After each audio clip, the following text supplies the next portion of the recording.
Welcome back to Class on Grass Podcast, Season 2, Episode 23. Closed doors, I'm a fool for your love.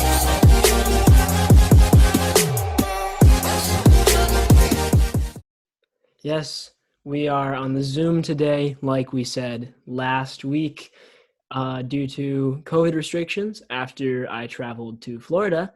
As you can see on my face, I didn't notice. quite a bit of sunburn. But, they say that sunburn tends to, burn off all of the acne on your face. So, Oh. yeah, exactly. It was a strategy.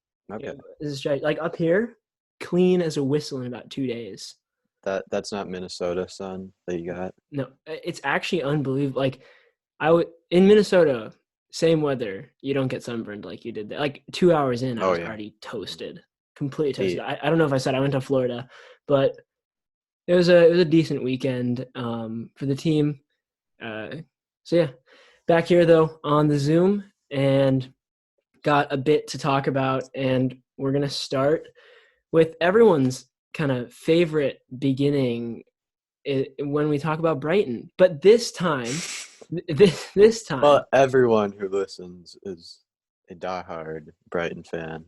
It's the Together Brighton podcast. I've actually listened to that before. It's just one guy, which makes the chemistry a bit odd.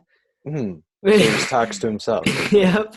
No, he just kind of goes over what happened. But, good to be a Seagulls fan. Good to be a Seagulls fan. But this is actually warranted. Not often you see three controversies. Well, not like controversies, but three events happen in one game that are so crazy. So the game starts.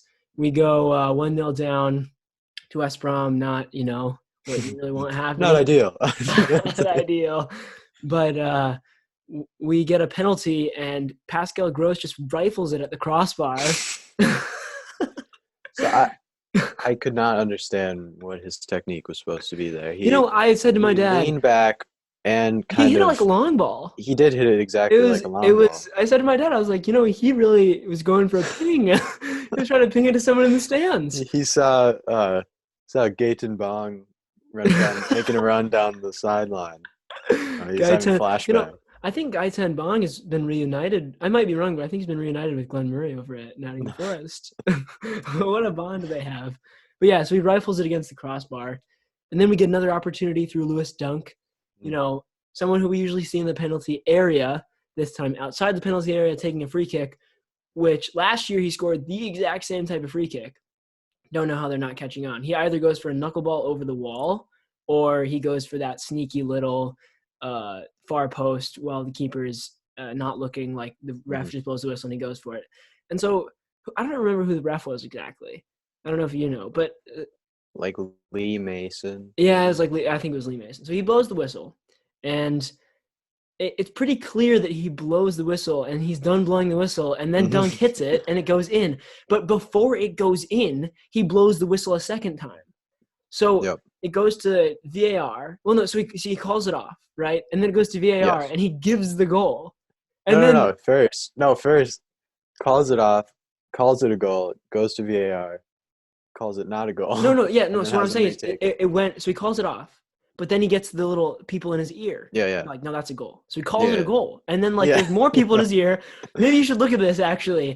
So it's been called not a goal, now a goal. He goes over to the monitor, and not because it was an illegal play, just because he blew his whistle a second time because he wasn't ready for what was happening.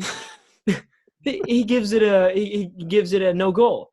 And I don't really know what to say at this point. I was like, it's the only reason we didn't score that is because you felt like it was unfair when it was perfectly lawful and under the rules, we weren't breaking any rules. We were just playing the game cleverly. Yeah, the one thing I was thinking is, okay, well, I had two thoughts about this. First, if the only reason that's not a goal is because he blew his whistle 0.25 seconds before it crossed the line, that should not matter. Exactly. The ball was no one could have. He just blew it. He blew it clearly first. He's like, all right, go ahead. And then the ball's in motion, no one can touch it. There's no blowing your whistle shouldn't be able to change what's going on again. It's like Exactly. after you already gave that confirmation. And then secondly, Lewis Dunk in the post-match interview was like, uh, the referees should have an interview as well, and give their background to why they gave that decision, and like what's their excuse to not being interviewed as the players are every match, as the coaches are. And I think that's like a great point. Great shout. I mean, in my opinion, if for many matches other than this one, but in this one it would have gone to the referee has no explanation. I would Yeah. love to hear what they have to say because there's no explanation for what he Yeah. did. It just seems as though he thought what was happening was unfair, Mm-hmm. which is just like, that's not, you don't have the right to decide whether it's fair or not. You just have the right to decide whether it's legal or not, Mm-hmm. Yeah. And like even even the commentators and like NBC were like changing what they were hearing Yeah, from the referee exactly. team like every 10 minutes. They're like, oh, he didn't know, so he blew the whistle, or oh, the goalie wasn't ready, so he blew the whistle, or oh, it's actually illegal. Like Yeah. they're just changing their Well, story. they need to get a rule down established for when that happens, because Yeah. clearly there is not a central consensus of what to do in that situation. But then Yeah. we move on. I'm like, okay, it's fine. We've got Danny Welbeck who can sub on Super and be a sub. savior. Yep. And then Danny Welbeck subs on and hits the post on another penalty. Our second penalty of the game doesn't hit the crossbar. It's like when when you're playing like under nines and you don't have enough goalies at practice, so you have to hit the post or the crossbar. Oh, yeah. And that counts as a goal. Yeah, Brighton would destroy at that. So Brighton 2-1 win. Great win for the Seagulls. No, I mean, if I bet, so if you gave me a bet right before that penalty was taken, I would have bet so much money that he would have missed that. Yeah, Like I just felt it. I was like, yeah. it would be so Well, he's close. on Brighton, and so when anyone steps up for the pen, you just feel like it's not going to work out. I've Yeah. never felt confident of anything other than a set piece corner 2 years ago. That was the only time I ever felt confident of anything Brighton's ever done, because Chris Hughton was unbelievable at getting the team ready for those corners. But other than that, I never felt confident before. Did you see the quote that Andros Townsend put out after the Crystal Palace game? No. I'm pretty sure I sent this to you. I might not have. Let me find this real quick. Let me find this. It is truly unbelievable. I would like to dissect this with you for a moment to see what we think about Andros Townsend and Well, his, that Crystal Palace game was even more of a steal. it was a You guys steal. absolutely dominated. We dominated, but no, he's given us applause. He goes, "We've played them twice this season, and I can quite easily say that they are the second best side behind Man City this season." I'd like us to dissect this quote a little bit. I mean, it's clearly obvious from the table that he's just reading the table. It goes Man City, right? It doesn't make any sense. Okay, we do play decent possession football, but we can't get it in the opponent's attacking third for our lives. No. We can't. We don't know how. Like, yeah, that's the difference between you and Man City. There's many differences, but one is you both play possession, but they can actually score. We There's just many possess others, for no but- point. Yeah. We just pass it around and then lose it. I'm sure Ben White and Dan Byrne have the highest passing completion rate of the Premier League, but It's actually a fairly good shout. Our center backs probably have so many passes this season. Yeah. But yeah, I mean, Brighton on a really emotional roller coaster over the past couple weeks. I Well- remember thinking, oh, we've got an easy schedule coming up, and we haven't taken any points away from it. And now we've got like Man we haven't United, either. and City. Yeah, honestly, you guys are. What one point in less like 9 games? Yeah, I mean, it all started from the 9-0, didn't it? No, it was worse before that. Even that You just think so? that highlighted it. Yeah, I think we haven't won since December 13th. Wow. Wow. Brighton had a So 2 stat months. before we went on our winning streak of about 3 games. We had a stat before that we hadn't won at home in 463 days. Yeah, we talked about that. I know. It's ridiculous. Like, the life of being a fan of a bad team, it's great. There's nothing better. The Amex is a fortress. It's actually, if we're gonna rank Premier League stadiums, I'd put it in the top 5. It's lovely. It's a great stadium. It's very modern. Yeah. It's the right size for your size of team. Exactly. 30,000 people. It can extend a little bit. It looks really good. Like the white walls behind the rafters and I think it's, like you said, it's really modern, really good. Obviously the more historic stadiums, Old Trafford, Stamford Bridge, Tottenham Stadium is probably the best just because of for sure. great it looks.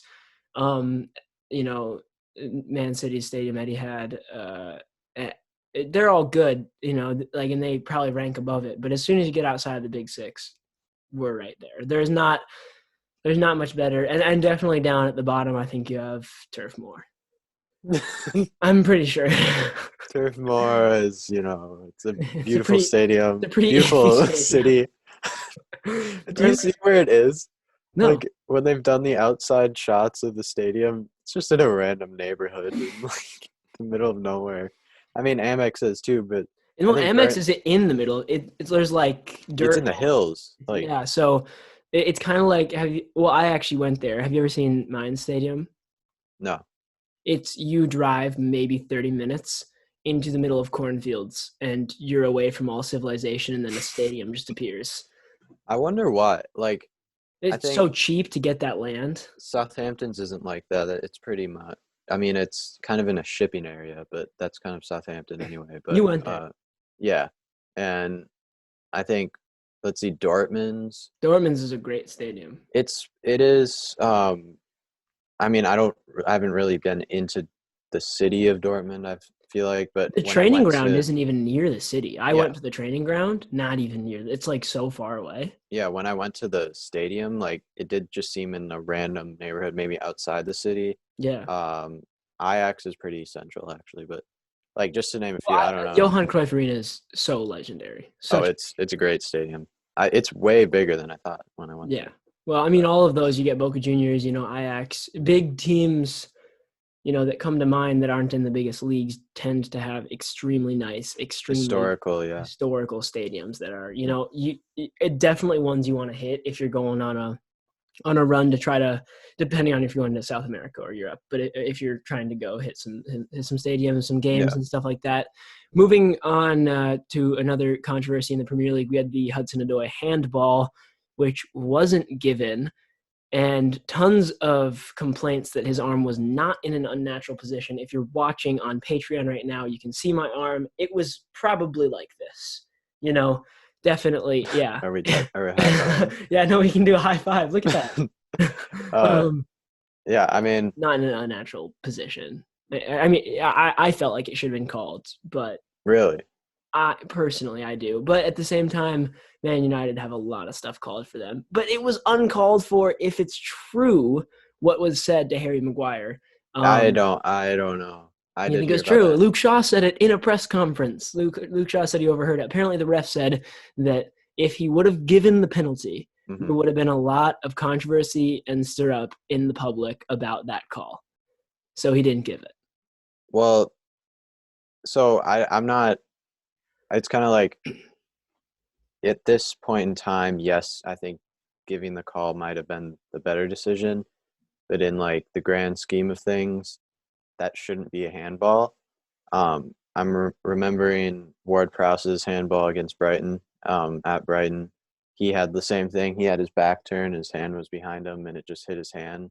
He had no idea about it. He couldn't really control it, but it was in an unnatural position, so they called it. I think they got to give it like play by play, like situation by situation. Like, okay, first of all, did he mean it? Like, second of all, could he actually do anything? It's impossible to decipher if he meant it. That's true. No one's going to say if that he they could have meant done anything about it. Because like that one, it's like bouncing and they're both got their arms out. Yeah. Like, I don't know.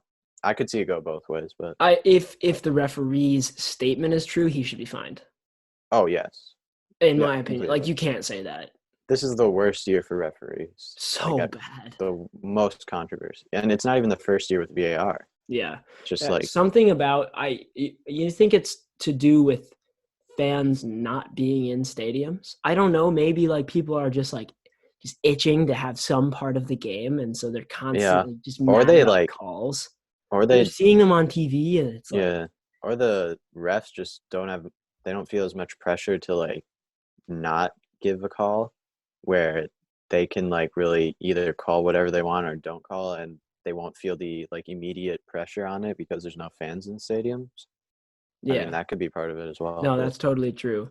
And yeah, no, I saw a quote from, I don't know who it was, but saying like, imagine like if that was the call that the ref gave without fans in the stadium, imagine when the fans are back. But personally, I feel like fans are more mad outside the stadiums than in it. I don't know. And it seems like it. Yeah. yeah, and when they're outside the stadiums, they are able to watch replays all the time, tweet about it right away. Like in the stadium, I feel like there's more of a opportunity to let your anger out physically and just shout at the ref and be mad and boo him, but then it just goes away unless it's like a huge call. You know what I mean? It kind of just goes away. So I think that could be a part of it, definitely. But you never know. Moving towards that whole fans discussion, about whether they're going to be in stadiums, whether they affect calls. Fans are set to return May. Did you say 17th? May 17th for Premier League. Yep. Yeah, that exciting. What do you know the exact numbers? Because obviously, it doesn't mean we're gonna have full rafters. I feel like it might just go back to what they had before. Like it depends on the stadium and the city. But yeah, so is May 17th. There's not gonna be many games like after that, right? That's No. very So here's the thing. May 17th is the last game. the last game. Okay. Yeah. And so David Moyes put out a quote saying, or said to the press that he feels like it is not, kind of, I don't know how to describe it. It hurts the integrity of the competition if they do this. And his reasoning behind that was that if there's fans in the stadium for the last game, but not the second to last game, some people will have a home advantage, but some people won't. But I was just thinking about that. Like sometimes you have 2 away games in a row or 2 home games in a row. Like it's not like everyone's going one on, one off. Yeah. I mean, yeah, it's not like I get what he's saying. Like, oh, you'll either have home or away. It's like, okay, that's how it is in every game. It's like, I think it's more of a controversy that the games, the Champions League games that were played in Budapest and Romania still had away goals. That's true. I think that's a way bigger controversy. They're playing like thousands of miles away from They're playing in neutral sites and there's still away goals. Yeah, they probably should have scrapped away goals for that. For if they're not playing at a team's actual home stadium, it just shouldn't count. But I mean, again, I don't think David Moyes has any control over whether the fans come back into the stadiums or not. Well, he's very focused on the Champions League somehow. I don't know how West Ham are doing that, but he is very focused on the Champions League and retaining that spot. And I think that West Ham right now, with their recent performances, deserve it. Just losing 2-1 to City and putting in a shift this past weekend. I don't know if you watched that game, but City looked very good, but West Ham also looked really, really, really good against a Man City side that is steamrolling literally everyone they come up against right now. Yeah, I mean, I did not watch the game, so I don't have much to say, but I mean, they're just not stopping either team, really. I mean, West Ham or Man City are really losing form, and Man City should just be given the trophy right now. Honestly. No team is looking up for a fight. Exactly. No, and it's kind of like Liverpool last year, it's kind of a reverse form. I feel like, in the beginning of the season, it's kind of like Liverpool's end of the season last year.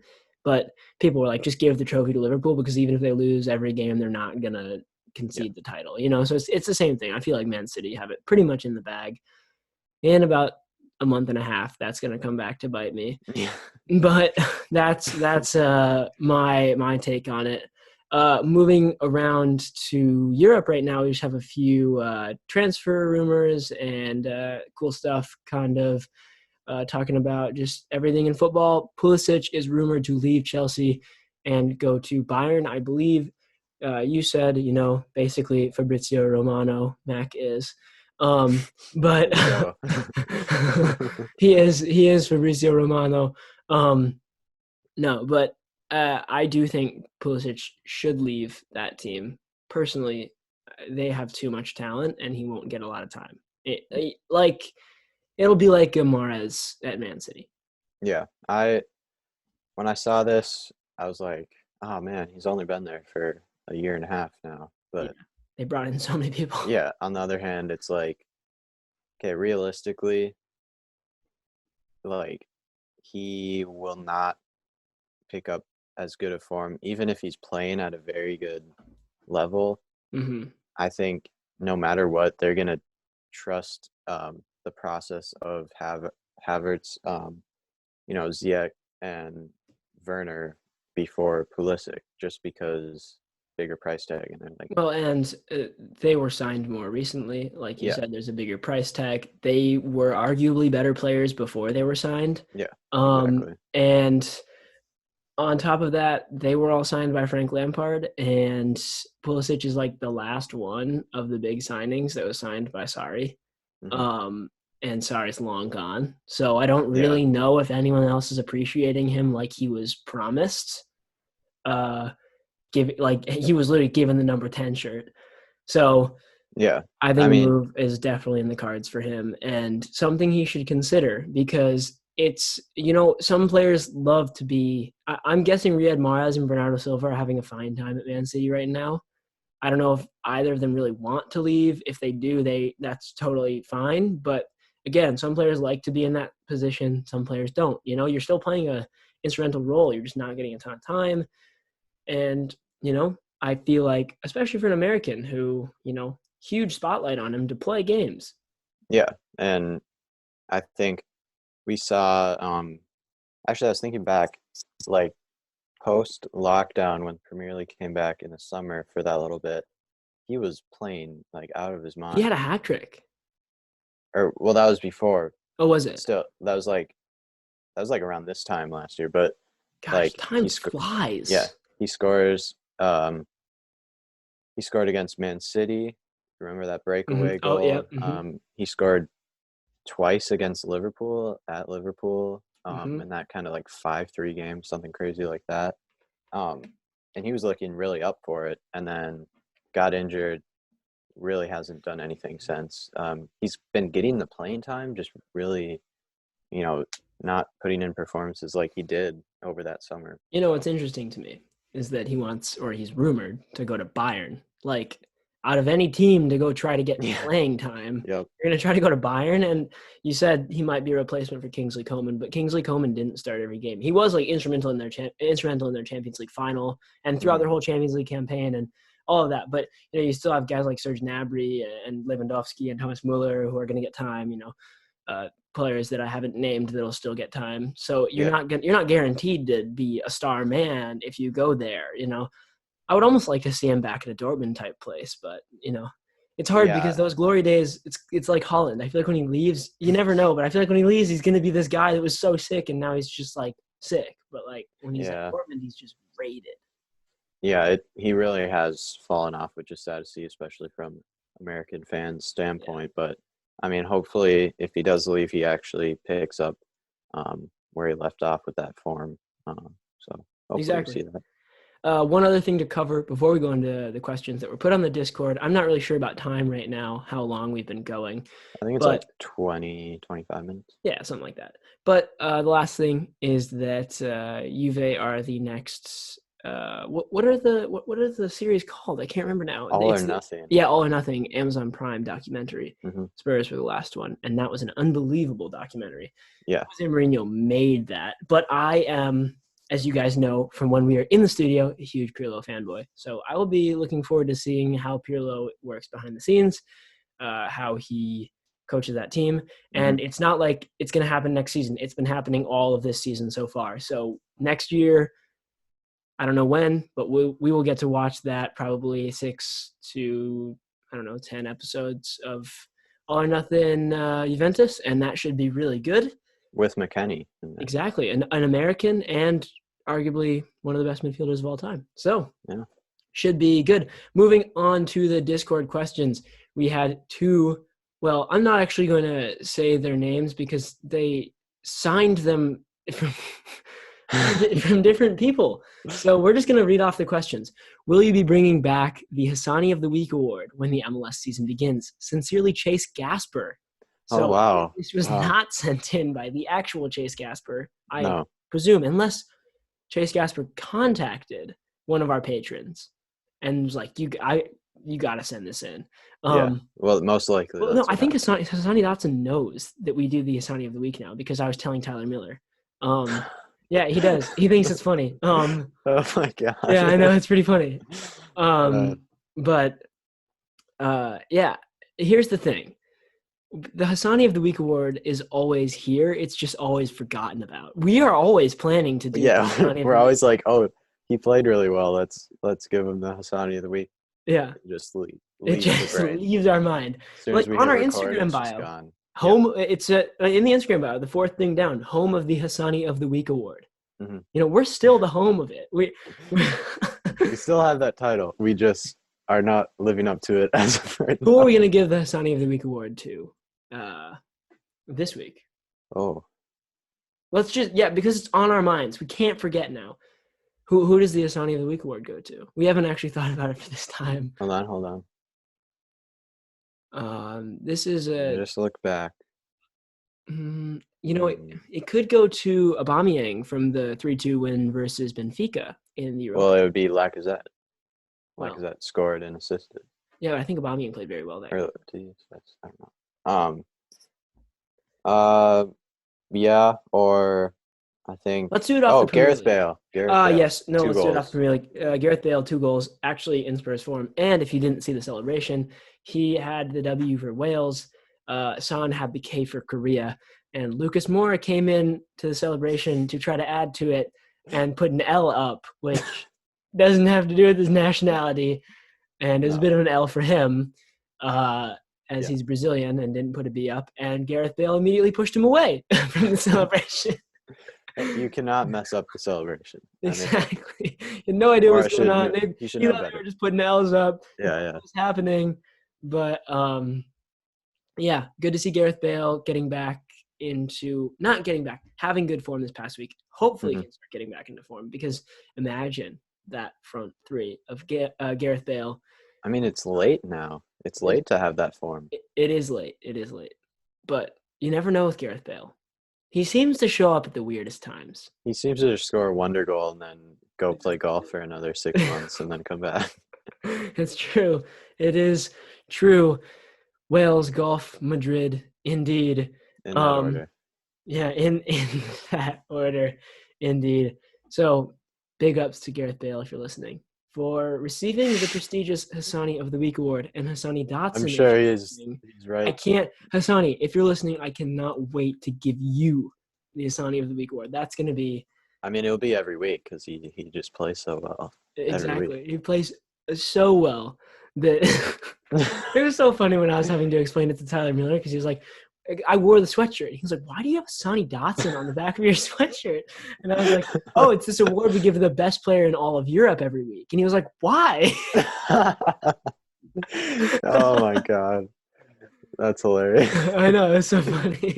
Yeah, you don't realize it until, like, someone mentions it. You're like, you know what? That is very odd that we have this random MLS player on the sweatshirt. Exactly. But it just makes it all the more interesting. So yeah, there's for the first question. And then the second question, a lot of professional soccer players, mostly from Brazil, are referred to by single name: Ronaldo, Pele, etc. And South American players, you can include Messi in that. His question is, which players are most often referred by announcers, fans, etc. by their full names? Sincerely, Jonjo Shelvey, which is a good shout. I have the best shout, and you are going to not believe this. Have you ever heard someone say Harvey or Barnes individually? Okay. Did you see the same post? No, I didn't. I was just thinking about it. There was literally a post today. I was thinking about the same one, but then for some reason I saw a post on Instagram that was like, what you exactly I said. was just like, I was talking to my dad and I kept calling him Harvey Barnes, and I saw that question a bit ago and I was like, I've never called this guy Harvey or Barnes. It's just always Harvey Harvey Barnes. Harvey Barnes. It's never- John Joe Shelby. Yeah. Who else? Joe Bryan, I feel like one. Joe Bryan. Yeah. No one Joe calls Bryan. him Brian. No. No one's like Brian. Yeah. Like that just doesn't work. But I think Harvey Barnes is like the biggest one. Yeah, what else can we think of on the spot here? It's hard because like you think of people like Gareth Bale, you call Gareth Bale a lot, but people still call him Bale. No one calls him Gareth. Commentators definitely go Bale. And same with Mason Mount. A lot of people call him Mason Mount, but commentators call him Mount sometimes. Mm-hmm. It's hard because people don't call him Barnes. People like the announcers don't. Yeah, call no him one's Barnes. like Barnes on the wing. Like, yeah, who's Barnes? If someone said Barnes, I think Ashley Barnes. Yeah, I'd be like, wait, who? Like what? I mean, I guess you could say. Who else we got? It's hard because it's actually Dan Burn.